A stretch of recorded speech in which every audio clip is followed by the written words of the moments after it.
Hello students, तो आज हम सॉल्व करने जा रहे हैं एनपीओ का क्वेश्चन नंबर 12। तो चलिए शुरू करते हैं। Following is the balance sheet and receipt and payment account of Samarth hospital Sawantwadi. Prepare income and expenditure account for the year ended 31 March 2018 and balance sheet as on that date.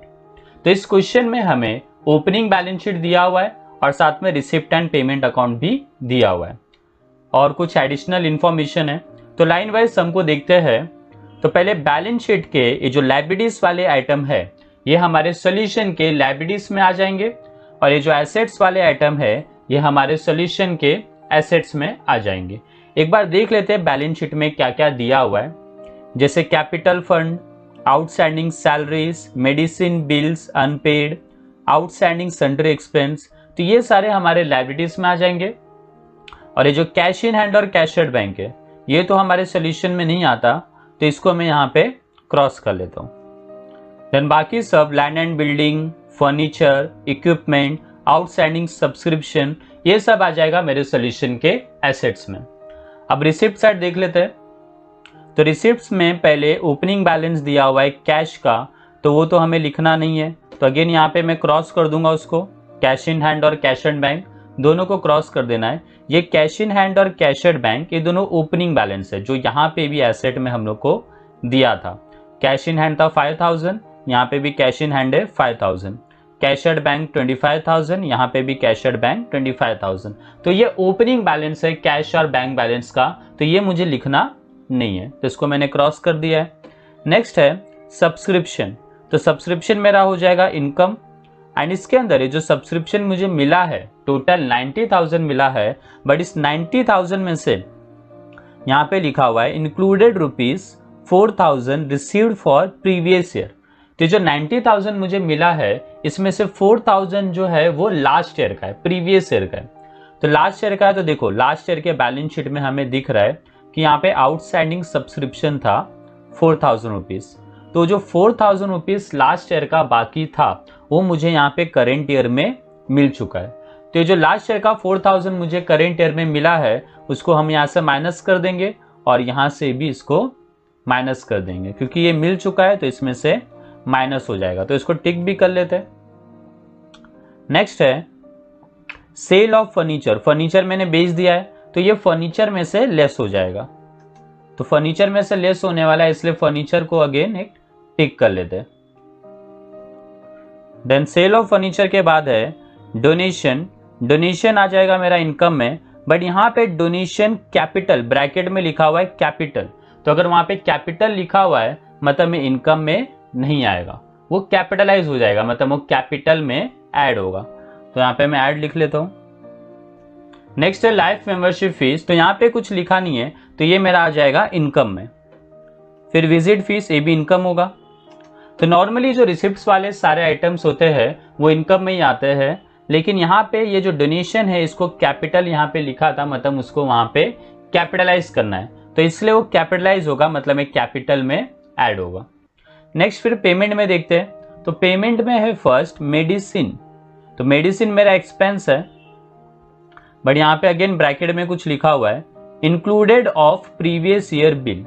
तो जो 50,000 मैंने medicine का bill pay किया है इसमें last year का भी पे किया है। तो देखो लास्ट ईयर में बाकी था क्या वो देख लेते हैं लायबिलिटीज में। तो यहाँ पे मुझे दिख रहा है medicine bill unpaid, last year का 9,000 रुपीज बाकी था। तो ये मतलब ये जो 50,000 मैंने पे किया है मेडिसिन बिल, इसमें से 9,000 जो बिल है वो प्रीवियस ईयर का है, मतलब लास्ट ईयर का है। तो लास्ट ईयर का है मतलब इसको माइनस कर देंगे और माइनस कर देंगे तो फिर यहां से भी इसको माइनस कर देंगे, क्योंकि ये मैंने पे कर दिया है इसके लिए इसमें से भी माइनस कर देंगे। और ये लास्ट ईयर का इसमें इंक्लूडेड है तो इसमें से भी माइनस करना होगा, तो मेडिसिन को भी मैं टिक कर लेता हूं। नेक्स्ट है परचेस ऑफ इक्विपमेंट। इक्विपमेंट मैंने परचेस किया है तो ये मेरा एसेट है, इक्विपमेंट मेरा एसेट होता है। बट लास्ट ईयर में हम लोग देखेंगे कि हम लोग के पास इक्विपमेंट्स था क्या, तो यहाँ पे मुझे इक्विपमेंट ऑलरेडी दिख रहा है प्रीवियस ईयर का। तो लास्ट ईयर का मेरे पास 1,40,000 इक्विपमेंट था और मैंने यहाँ पे इक्विपमेंट और परचेस किया है। तो ये वाला जो इक्विपमेंट मैंने परचेस किया है ये पहले वाले इक्विपमेंट में ऐड हो जाएगा। तो इक्विपमेंट को टिक कर लेते हैं। तो यहाँ पे इक्विपमेंट को टिक कर लिया मैंने। नेक्स्ट है सैलरीज, तो सैलरीज मेरा एक्सपेंस है, बट अगेन यहाँ पे दिया हुआ है इंक्लूसिव ऑफ प्रीवियस ईयर। तो यहाँ पे जो मैंने सैलरीज पे किया है 50,000, इसमें कुछ प्रीवियस ईयर का भी है। तो यहाँ पे मुझे लायबिलिटीज में देखना पड़ेगा कि प्रीवियस ईयर का कितना था। तो आउटस्टैंडिंग सैलरीज यहाँ पे दिख रहा है 15,000।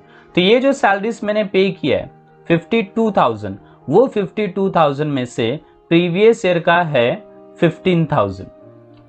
तो लास्ट ईयर का है, मतलब इसे माइनस करना होगा। तो इसको मैं सैलरीज को टिक कर देता हूं, और ये मैंने पे कर दिया यहाँ पे, तो इसको भी मैं टिक कर लेता हूं क्योंकि इसमें से भी माइनस हो जाएगा। नेक्स्ट है टैक्सेस, टैक्सेस मेरा एक्सपेंस है, सन्ड्री एक्सपेंस, बट ये जो सन्ड्री एक्सपेंस मैंने पे किया है ये 16-17 का, मतलब लास्ट ईयर का है। तो देखो लास्ट ईयर में बाकी कितना था 1500, और यहाँ पे मैंने पे कितना किया है 1500 ही पे किया है, मतलब ये पूरा जो सन्ड्री एक्सपेंस है वो लास्ट ईयर का ही है। तो ये करेंट ईयर में हम लोग लिखेंगे नहीं, इसको बस यहाँ से हम लोग माइनस कर देंगे। तो माइनस कर देना मतलब इसको टिक कर लेते हैं। नेक्स्ट है balance carried down, balance carried down में कैश इन हैंड और कैश एट बैंक, तो ये दोनों आ जाएगा मेरा एसेट्स में। ये क्लोजिंग बैलेंस है कैश और बैंक बैलेंस का, तो हमें क्लोजिंग बैलेंस लिखना होता है ना कि ओपनिंग बैलेंस। तो ओपनिंग बैलेंस को हम लोग ने यहाँ पे इग्नोर किया था, और क्लोजिंग बैलेंस जो है वो मेरा आ जाएगा एसेट्स में। अब देखते हैं एडिशनल इंफॉर्मेशन। तो इसमें पहला एडजस्टमेंट है प्रीपेड टैक्सेस ₹1000, प्रीपेड टैक्सेस है, तो प्रीपेड टैक्सेस का पहला इफेक्ट हो जाएगा लेस फ्रॉम टैक्सेस, प्रीपेड का पहला इफेक्ट लेस होता है, और दूसरा इफेक्ट आता है उसका एसेट में। तो दूसरा इफेक्ट यहाँ पे आ जाएगा एसेट्स में। ओके, टैक्सेस में से लेस होने वाला है, तो इसको टैक्सेस को हम लोग टिक भी कर लेते हैं। तो टैक्सेस को यहाँ पे टिक हो गया है। नेक्स्ट है आउटस्टैंडिंग सैलरीज ₹8,000, आउटस्टैंडिंग सैलरी है ₹8,000, तो इसका पहला इफेक्ट सैलरीज में ऐड होगा, और दूसरा इफेक्ट आ जाएगा लायबिलिटीज में। तो सैलरी में ऐड होने वाला है, इसके लिए सैलरी को टिक कर लेते हैं। यहाँ पे सैलरी है, बट सैलरी को ऑलरेडी टिक किया हुआ है, तो सैलरीज को अब 2 टिक हो जाएगा। और दूसरा इफेक्ट आने वाला है इसका लायबिलिटी में, बट लायबिलिटी में ऑलरेडी आउटस्टैंडिंग सैलरी लिखा हुआ है, तो इसके लिए ये वाला जो आउटस्टैंडिंग है उसको पहले वाले आउटस्टैंडिंग में ऐड कर देंगे। तो आउटस्टैंडिंग सैलरीज को एक और टिक कर लेते हैं, तो आउटस्टैंडिंग सैलरीज को भी 2 टिक हो गया है। नेक्स्ट है depreciate land and building by 10% and equipment by ₹12,000। तो यहाँ पे डेप्रीशिएशन है बिल्डिंग के ऊपर और इक्विपमेंट के ऊपर, तो पहला इफेक्ट हो जाएगा इसका लेस, और दूसरा इफेक्ट आता है इसका एक्सपेंस में। तो लैंड एंड बिल्डिंग और फन इक्विपमेंट दोनों को टिक कर लेते हैं। तो लैंड एंड बिल्डिंग को यहाँ पे टिक हो गया, बट इक्विपमेंट को ऑलरेडी एक टिक किया हुआ था, तो इक्विपमेंट को टोटल 2 टिक हो जाएगा। नेक्स्ट है आउटस्टैंडिंग सब्सक्रिप्शन ₹20,000, तो आउटस्टैंडिंग सब्सक्रिप्शन में ऐड होगा पहला, और दूसरा इफेक्ट आएगा उसका एसेट्स में। तो सब्सक्रिप्शन में ऐड होने वाला है, इसलिए सब्सक्रिप्शन को टिक आएगा, बट सब्सक्रिप्शन को ऑलरेडी हम लोग उसका पूरा फॉर्मेट बनाते हैं, तो यहाँ पे सब्सक्रिप्शन को टिक करने की जरूरत नहीं है। दूसरा इफेक्ट आएगा इसका एसेट में, बट एसेट में ऑलरेडी आउटस्टैंडिंग सब्सक्रिप्शन लिखा हुआ है, तो यहाँ पे इसको ऐड कर देंगे, ये वाला जो आउटस्टैंडिंग है उसको ये वाले आउटस्टैंडिंग में ऐड कर देंगे, तो इसको टिक कर लेते हैं। तो आउटस्टैंडिंग सब्सक्रिप्शन को भी टोटल 2 टिक हो गया है। नेक्स्ट है 50% of life membership fees should B capitalised, तो यहाँ पे जो लाइफ मेंबरशिप फीस था, इस लाइफ मेंबरशिप फीस को हमें कैपिटलाइज करना है। ये जो लाइफ मेंबरशिप फीस दिख रहा है टोटल 30,000, उस 30,000 में से 50% अमाउंट कैपिटलाइज होने वाला है। तो कैपिटलाइज होने वाला है मतलब इसको पहले तो less from life membership fees कर लेंगे, यहाँ से माइनस कर लेंगे, और दूसरा इफेक्ट इसका आएगा ऐड टू कैपिटल, क्योंकि इसके कैपिटलाइज करने बोला था। तो लाइफ मेंबरशिप फीस के ऊपर एडजस्टमेंट है, इसलिए लाइफ मेंबरशिप फीस को भी टिक कर लेते हैं। तो अब यहाँ पे मैंने सारा सम एक्सप्लेन कर दिया है, अब हम लोग अपना सोल्यूशन स्टार्ट कर सकते हैं। तो यहाँ पे मैंने अपना सोल्यूशन बना लिया है, जिसमें इनकम एंड एक्सपेंडिचर अकाउंट बनाया है और बैलेंस शीट, और जो मैंने सब्सक्रिप्शन हमेशा मैं लिख लेता हूँ इसका पूरा फॉर्मेट ऑलरेडी मैंने लिख लिया है, और कैपिटल फंड भी ऑलरेडी लिख लिया है। तो अब सम को स्टार्ट करते हैं। पहला है कैपिटल फंड 8,98,500। तो कैपिटल फंड ऑलरेडी मैंने यहाँ पे लिखा हुआ है, तो इसका बस मुझे अमाउंट लिख लेना है एंड इसके लिए 4 लाइन छोड़ना होता है, तो यहाँ पे मैंने 4 लाइन छोड़ दिया है। नेक्स्ट है आउटस्टैंडिंग सैलरीज। आउटस्टैंडिंग सैलरीज भी आ जाएगा लायबिलिटी में। अमाउंट है 15,000, बट इसको 2 टिक किया हुआ था, तो इसका अमाउंट पहले तो लिखेंगे इनर कॉलम में, और पहले टिक के लिए हमें छोड़ना है 1 लाइन और दूसरे टिक के लिए हमें छोड़ना है 2 लाइन। नेक्स्ट है medicine bill unpaid. Medicine bill unpaid है, तो ये भी आ जाएगा मेरा लायबिलिटीज में एंड इसको भी टिक किया हुआ है, बट इसको एक ही टिक है, तो इसको भी लिख लेंगे इनर कॉलम में एंड एक टिक है, तो इसके लिए 1 लाइन छोड़ देंगे। नेक्स्ट है आउटस्टैंडिंग सन्ड्री एक्सपेंस। ये भी आ जाएगा लायबिलिटीज में, आउटस्टैंडिंग सन्ड्री एक्सपेंस एंड इसको भी टिक किया हुआ है, तो इसका अमाउंट भी आएगा इनर कॉलम में एंड इसको एक टिक किया था, तो इसके लिए 1 लाइन छोड़ देंगे। अब यहाँ पे लायबिलिटीज हो चुका है मेरा। अब हम लोग एसेट्स स्टार्ट करते हैं। तो एसेट्स में पहला है कैश इन हैंड और कैश एट बैंक। बट ये जो कैश इन हैंड और कैश एट बैंक है, ये कैश और बैंक का ओपनिंग बैलेंस है, तो ये तो हमें लिखना नहीं है। फिर आगे देखते हैं लैंड एंड बिल्डिंग है, तो लैंड एंड बिल्डिंग आ जाएगा एसेट्स में। लैंड एंड बिल्डिंग को टिक किया हुआ है, तो इसलिए इसका जो अमाउंट हम लोग लिखेंगे वो लिख लेंगे इनर कॉलम में एंड इसको एक टिक है, तो इसके लिए 1 लाइन छोड़ देंगे। लैंड एंड बिल्डिंग के बाद है फिर फर्नीचर। फर्नीचर भी आ जाएगा एसेट में एंड इसको भी एक टिक किया हुआ है, तो इसका भी अमाउंट हम लोग लिखेंगे इनर कॉलम में एंड एक टिक है, मतलब इसके लिए भी हम लोग 1 लाइन छोड़ देंगे। नेक्स्ट है इक्विपमेंट्स। इक्विपमेंट्स है 1,40,000 एंड इसको 2 टिक किया हुआ है, तो इसका अमाउंट भी हम लोग लिख लेंगे इनर कॉलम में 1,40,000 एंड 2 टिक किया हुआ है। दैट मीन्स पहले टिक के लिए हमें छोड़ना होता है 1 लाइन और दूसरे टिक के लिए छोड़ना होगा 2 लाइन। इक्विपमेंट के बाद है फिर आउटस्टैंडिंग सब्सक्रिप्शन, अमाउंट है 4,000, इसको भी 2 टिक किया हुआ है, तो इसको भी इनर कॉलम में लिख लेंगे आउटस्टैंडिंग सब्सक्रिप्शन 16-17 का 4,000 पेंडिंग है एंड 2 टिक है, तो पहले टिक के लिए 1 लाइन छोड़ना है और दूसरे टिक के लिए 2 लाइन। नेक्स्ट, तो यहाँ पे मेरा बैलेंस शीट पूरा हो चुका है। अब देखते हैं रिसिप्ट एंड पेमेंट अकाउंट। तो रिसिप्ट में पहले cash in hand and cash at bank दिया हुआ है, तो ये तो आएगा नहीं मेरे सोल्यूशन में। फिर सब्सक्रिप्शन है, तो सब्सक्रिप्शन आ जाएगा इनकम में।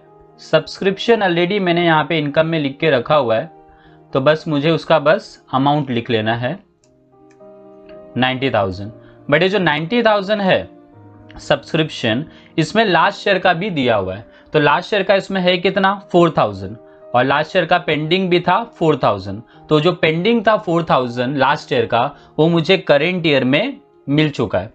तो लास्ट ईयर का पहले तो माइनस कर लेते हैं सब्सक्रिप्शन में से, तो ये 4,000 माइनस हो गया सब्सक्रिप्शन में से, और दूसरा एफर्ट इसका ये जो आउटस्टैंडिंग सब्सक्रिप्शन है 4,000 लास्ट ईयर का, इसमें से भी माइनस हो जाएगा। तो लास्ट ईयर का पेंडिंग था 4,000, जिसमें से पूरा मुझे 4,000 रुपीज मिल चुका है, तो ये बचा है 0। नेक्स्ट देखते हैं। नेक्स्ट है सेल ऑफ फर्नीचर, जिसका बुक वैल्यू है 20,000 बट इसको बेचा है 15,000 में। तो 20,000 का फर्नीचर मैंने बेच दिया है, तो ये फर्नीचर में से माइनस हो जाएगा। तो पहले फर्नीचर में से माइनस कर देते हैं। 50,000 का फर्नीचर मेरे पास ऑलरेडी था, जिसमें से मैंने 20,000 का फर्नीचर बेच दिया, तो अब मेरे पास बचा है सिर्फ 30,000 का फर्नीचर। बट ये जो फर्नीचर मैंने बेचा 20,000 का फर्नीचर था, बट इसको बेचा है 15,000 में। तो अगर 20,000 का फर्नीचर मैंने 15,000 में बेचा है, दैट मीन्स यहाँ पे मेरा 5,000 का लॉस हो गया और लॉस आ जाएगा मेरा एक्सपेंस में। तो लॉस का भी एंट्री पास कर लेते हैं। To loss on sale of furniture amount है 5,000। द नेक्स्ट है डोनेशन, बट डोनेशन को यहाँ पे कैपिटलाइज करने बोला था, मतलब मैं डोनेशन कैपिटल में ऐड हो जाएगा, तो इस डोनेशन को कैपिटल में ऐड कर लेते हैं। नेक्स्ट है लाइफ मेंबरशिप फीस, ये आ जाएगा इनकम में, अमाउंट है 30,000 एंड इसको टिक किया हुआ है, तो इसका अमाउंट लिख लेंगे इनर कॉलम में एंड इसको एक टिक था, तो इसके लिए 1 लाइन छोड़ देंगे। लाइफ मेंबरशिप फीस के बाद है फिर विजिट फीस, ये भी आ जाएगा इनकम में। अमाउंट है इसका 55,000, तो विजिट फीस लिख लेते हैं आउटर कॉलम में क्योंकि इसको टिक नहीं किया हुआ है, 55,000। देन यहाँ पे रिसिप्ट्स भी पूरा हो चुका है। अब देखते हैं पेमेंट साइड। तो पेमेंट में फर्स्ट है मेडिसिन्स। मेडिसिन्स मेरा एक्सपेंस है, तो इसको मैं एक्सपेंस में लिख लेता हूँ मेडिसिन्स को, एंड इसको टिक किया हुआ था, तो इसका जो अमाउंट है वो आ जाएगा इनर कॉलम में, और एक टिक था इसलिए एक लाइन छोड़ देंगे। अब यहाँ पे मेडिसिन में बोला हुआ है included of previous year bill, तो यहाँ पे जो 50,000 रुपीज मेडिसिन मैंने पे किया है इसमें प्रीवियस ईयर का भी बिल पेड है। तो प्रीवियस ईयर का बाकी कितना था, प्रीवियस ईयर का मेडिसिन बिल अनपेड था 9,000, तो ये लास्ट ईयर का है। तो ये जो लास्ट ईयर का 9,000 रुपीज है ये करेंट ईयर में से माइनस हो जाएगा, तो इसको करेंट ईयर में से माइनस कर लेते हैं। तो टोटल जो मैंने मेडिसिन बिल पे किया है 50,000, उसमें से 9,000 जो है वो लास्ट ईयर का है, तो करेंट ईयर का बचा 41,000। और ये जो लास्ट ईयर का मेडिसिन बिल पेड था, अनपेड था 9,000 रुपीज, वो मैंने पे कर दिया है यहाँ पे, तो इसको यहाँ से अब माइनस भी कर लेंगे, तो ये बचेगा 0। तो आउटर कॉलम में डैश कर दिया है मैंने। तो टोटल मेडिसिन बिल पे किया है मैंने 50,000 रुपीज, जिसमें से 9,000 जो था वो लास्ट ईयर का था, तो इसके लिए यहाँ से मैंने इसको माइनस कर दिया, और लास्ट ईयर का पेमेंट मैंने कर दिया है, इसके लिए इसको लास्ट ईयर वाले में से मैंने माइनस भी कर दिया है। अब आगे देखते हैं। नेक्स्ट है परचेस ऑफ इक्विपमेंट। इक्विपमेंट मैंने परचेस किया है, तो ये इक्विपमेंट में ऐड हो जाएगा। तो पहले से मेरे पास 1,40,000 का इक्विपमेंट था, और यहाँ पे मैंने और इक्विपमेंट परचेस किया 1,30,000 का, तो अब मेरे पास टोटल 2,70,000 का इक्विपमेंट है। नेक्स्ट है सैलरीज। सैलरीज है 52,000, तो ये भी आ जाएगा मेरा एक्सपेंस में, एंड इसको भी टिक किया हुआ है, एंड इसको 2 टिक है, तो इसको इनर कॉलम में लिख लेंगे। अब पहले टिक के लिए छोड़ना है 1 लाइन, और दूसरे टिक के लिए छोड़ेंगे 2 लाइन। फिर ये जो सैलरी मैंने पे किया है, इस सैलरी में लिखा हुआ है इंक्लूसिव ऑफ प्रीवियस ईयर, मतलब लास्ट ईयर का भी यहाँ पे सैलरी पे किया है। तो ये जो 52,000 है ये पूरा करेंट ईयर का नहीं है, इसमें लास्ट ईयर का भी है, और लास्ट ईयर का है कितना 15,000। तो जो लास्ट ईयर का 15,000 है उसको यहाँ से माइनस कर लेंगे, और यहाँ में मैंने पे कर दिया है इसलिए यहाँ से भी माइनस कर देंगे। तो इस 15,000 को पहले माइनस कर देते हैं क्योंकि वो लास्ट ईयर का है। तो टोटल सैलरी मैंने पे किया था 52,000, जिसमें से 15,000 ये लास्ट ईयर का था, तो बचा सिर्फ 37,000, और ये लास्ट ईयर का मैंने पे कर दिया है आउटस्टैंडिंग सैलरी, तो इसमें से भी माइनस हो जाएगा, तो ये बचेगा 0। तो 15,000 रुपीज पेंडिंग था, तो वो 15,000 रुपीज जो लास्ट ईयर का पेंडिंग था उसको मैंने करेंट ईयर में पे कर दिया है। नेक्स्ट है टैक्सेस। टैक्सेस आ जाएगा एक्सपेंस में, अमाउंट है 7,200, एंड इसको भी टिक किया हुआ है, तो इसका भी जो अमाउंट है वो आ जाएगा इनर कॉलम में, एंड एक टिक किया हुआ, तो इसके लिए एक लाइन छोड़ देंगे। नेक्स्ट है सन्ड्री एक्सपेंस। अब ये जो सन्ड्री एक्सपेंसेस मैंने पे किया है 1,500, ये पूरा का पूरा लास्ट ईयर का ही है, 16-17 का है, मतलब लास्ट ईयर का है। तो लास्ट ईयर में देखो आउटस्टैंडिंग सन्ड्री एक्सपेंस था 1,500, तो लास्ट ईयर का 1,500 रुपया बाकी था, और वो 1,500 रुपया करेंट ईयर में मैंने पूरा का पूरा पे कर दिया है। तो ये पे कर दिया है, तो ये पहले वाले आउटस्टैंडिंग सन्ड्री एक्सपेंस में से माइनस हो जाएगा क्योंकि ये मैंने पे कर दिया है, तो इसको माइनस कर देते हैं। टोटल 1,500 बाकी था आउटस्टैंडिंग सन्ड्री एक्सपेंस, जिसमें से मैंने पूरा पे कर दिया 1,500, तो ये बचा 0। तो आउटर कॉलम में मैंने कर दिया डैश, और ये लास्ट ईयर का, इसके लिए एक्सपेंस में नहीं आएगा।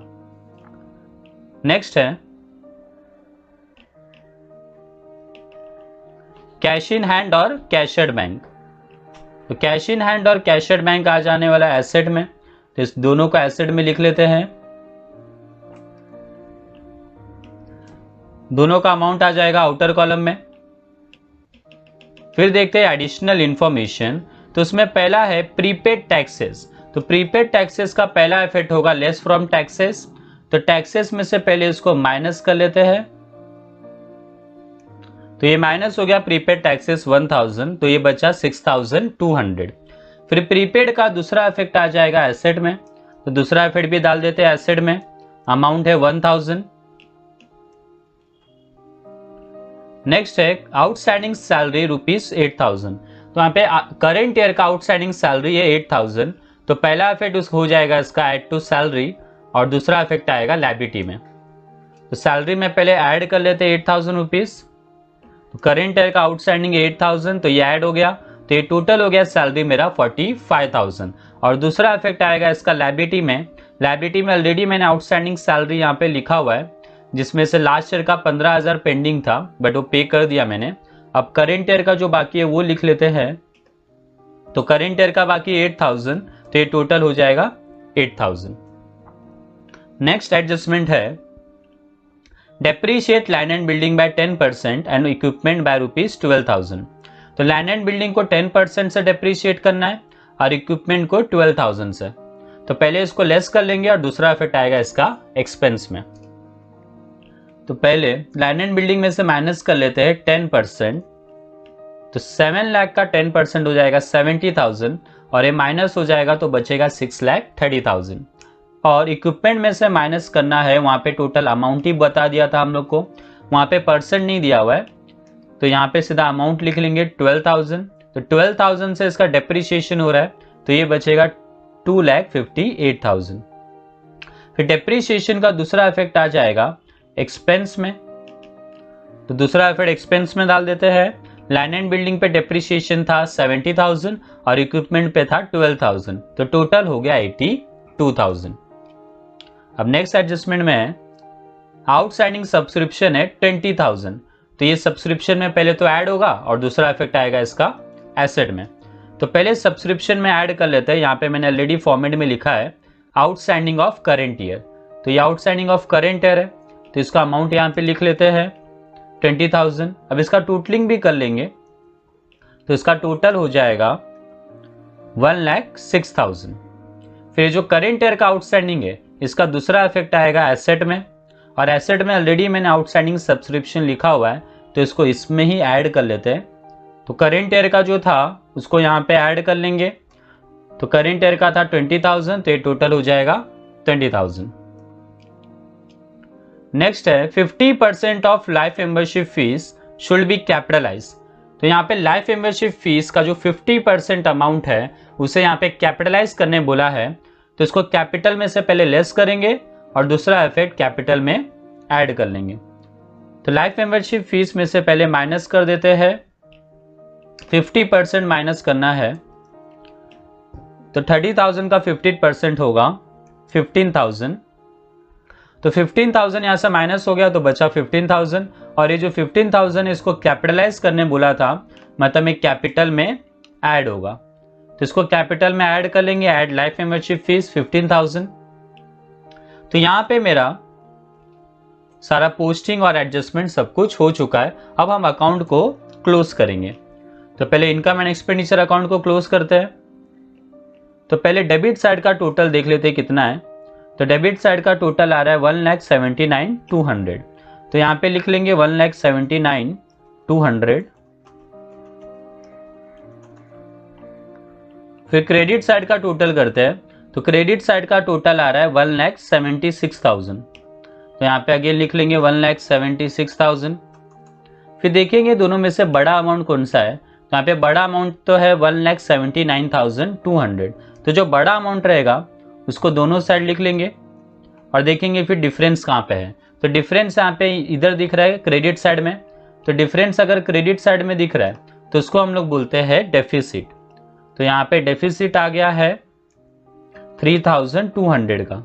1,79,200 में से 1,76,000 माइनस कर देंगे तो डिफरेंस आ रहा है 3,200 का, और इसको हम लोग बोलते हैं डेफिसिट।